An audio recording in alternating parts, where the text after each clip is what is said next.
Just before I start this video, I'd like to remind you about the format changes that are happening around the channel. Basically, I'm reviewing one song in each video and uploading a review every second weekday. For more information about this new change in the way things are working when it comes to reviews, go check out my channel update video, but let's get to the review.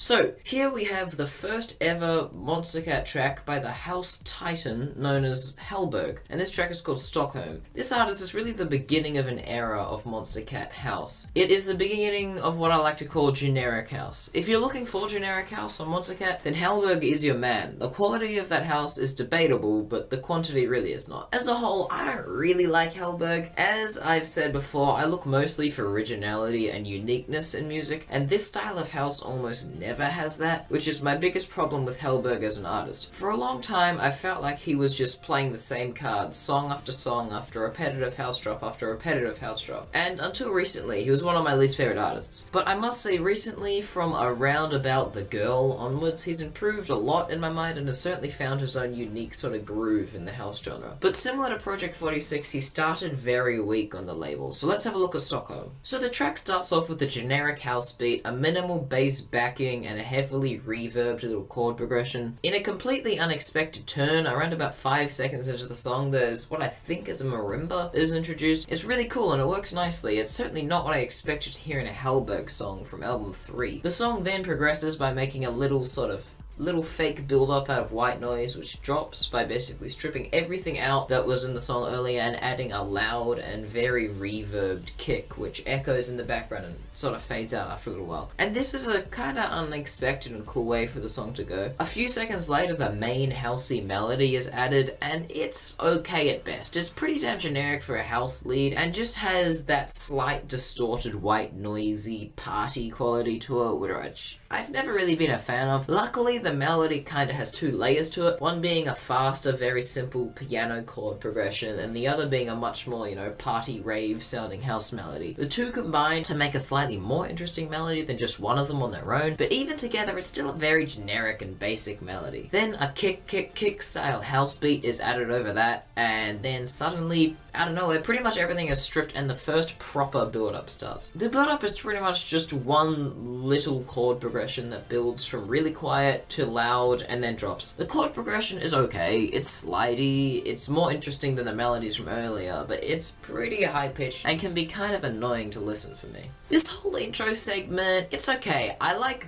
bits of it, like the very first 20 seconds or so, with the marimba and mini build-up and all that pretty cool stuff, but the rest was just kind of generic and standard. As for the actual drop, it's pretty okay. There really isn't too much to it. The first element is just the generic house beat, which is fine, I guess. The second is the pretty distorted bass, which kind of just comes in really loud for like 2 seconds, and then goes away for a second, and then comes back. It doesn't change at all during the drop. It's just one note that comes in and pops out for a second, then comes back in, and basically just repeats that for the duration of the entire drop. And that too is just kind of okay. The only part of the drop which actually changes substantially and is on some sort of chord or note progression is the main melody, which is the exact same as the slidey melody that served as the song's build-up to this drop. The way the melody changes in the drop is basically just changing different pitch levels so that it might sound deeper here, higher here, or more distorted here kind of thing. The actual chord progression that doesn't change, just sort of the way that the chord progression sounds, I guess. So yeah, those three elements, the generic beat,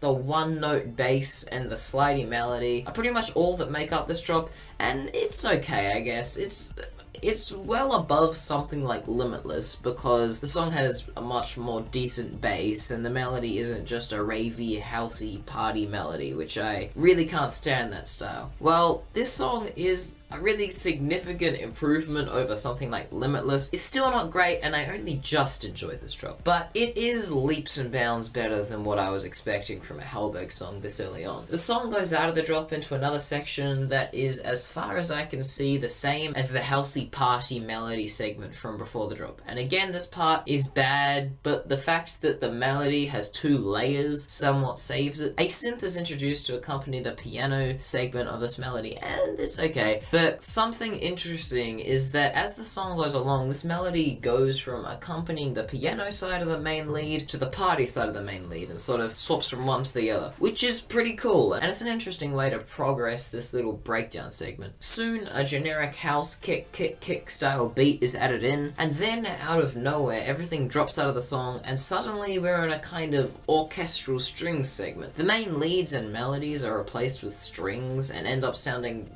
pretty damn cool, to be honest, and even maybe a little bit emotional. This is one of the little changes, similar to the marimba in the intro, which makes this song kind of interesting and not too generic. A little while later, the original samples are layered over their accompanying strings counterparts, then the beat comes back in and another synth accompanying the melody is added. And in a very similar way to the first build-up, everything is suddenly stripped and that slidey melody is built up again. Only this time there's a short little backing melody that is in the background of this build-up too, and it's pretty decent. And then the second drop comes around, and it's basically the exact same as the first one. The only difference is that short little melody from the build-up is layered behind everything that we've already heard from the first drop, and while it doesn't sound like that much of a change, it actually does add quite a lot to this drop and makes it almost enjoyable to me. The song then ends like seemingly every other song on the face of the planet with a white noise fade out. Okay, so this song is interesting to talk about. Let's start with the positives.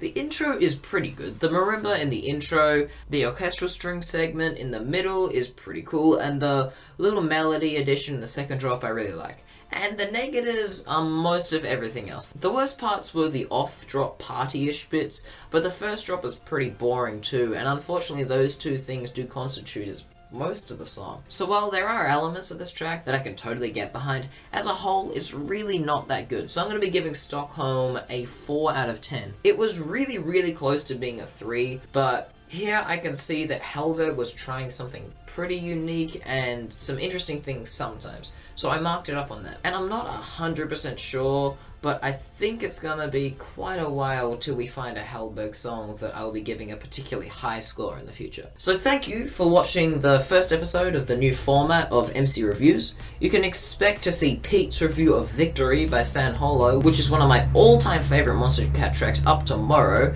and my review of Division by a Fixer will be up the day after that. Until that, make sure to comment what you think of Stockholm below, and I will see you later.